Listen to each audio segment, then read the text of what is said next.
James Lynch here, doing another reaction video, this time to the news that Georges St-Pierre is going to be announcing his retirement tomorrow, February 21st at the Bell Center in Montreal, and I think this is the right call. Now, what we're hearing is that a fight between Georges St-Pierre and Khabib Nurmagomedov could not come to fruition, so GSP's decided to hang them up, and I got to give credit to RDS. They were the ones who broke this story, but it makes a lot of sense, and I agree with St-Pierre for making this decision. Now, I know MMA retirements don't last very long, but I really do think this is it for GSP. He's all about the legacy. I think that's the one fight. If you would have had that one, that could have perhaps added more to it. But I really think what St-Pierre's been able to do at this point, it's pretty tough to improve that. I didn't like him coming back and fighting Michael Bisping for the middleweight title back in 2017. He ended up doing that. He ended up winning the title. But I really think in most cases when a fighter has a layoff and has injuries and gets older, it's very tough to still compete at a high level. And, you know, to me, it's as good as it's going to get right now for him in his career. I don't know how a fight with him and Khabib would go, but I think that would be very competitive. And,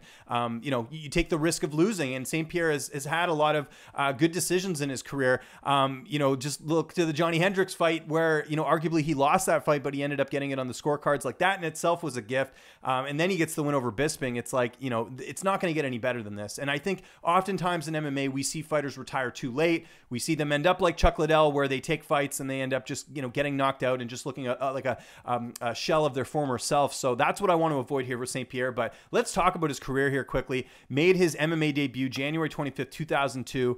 Just went on an incredible run. Fought for the welterweight title back at UFC 50. Ended up losing to Matt Hughes in the first round, but that made him better. You know, he came back, ended up picking up a bunch of wins after that, including a win over Frank Trigg, Sean Shirk, beat BJ Penn. Now, I know that BJ Penn fight was a little close, but still, he ended up getting the win there, got poked in the eye in that one, was able to come back and get that done. And then, of course, the win that always stands out to me was the Matt Hughes win, where he captured the title again in the rematch, UFC 65, beat him by TKO. That was super impressive. And then, of course, he loses to Serra in an upset. Ends up going on a huge run after that where he hasn't lost since the Serra fight back at UFC 69.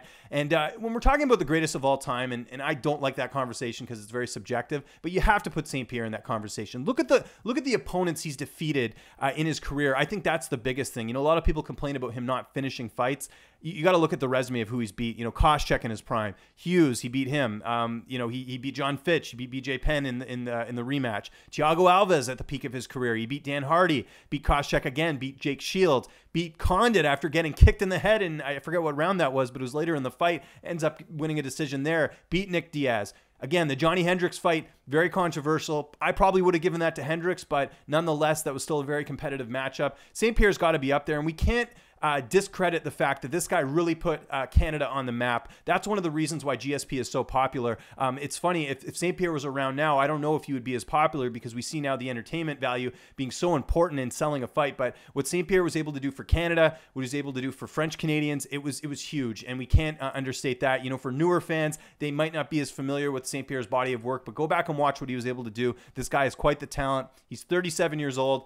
Let him retire. Let him go and enjoy, have a family, all that good stuff. Let him, you know, train and become a coach potentially, or whatever he wants to do after this career. But he is definitely one of the greatest of all time. It's been a pleasure to watch his career. I really hope this retirement sticks. You know, we've seen in other sports, you know, Michael Jordan's a good example, coming back to, you know, playing for the Wizards. We could erase that part of his career. I think with St-Pierre, it's about as good as it's going to get, winning the welterweight title and then winning the middleweight title. So I want to know what you guys think of St-Pierre's retirement. Do you think it is the right time for him to hang it up?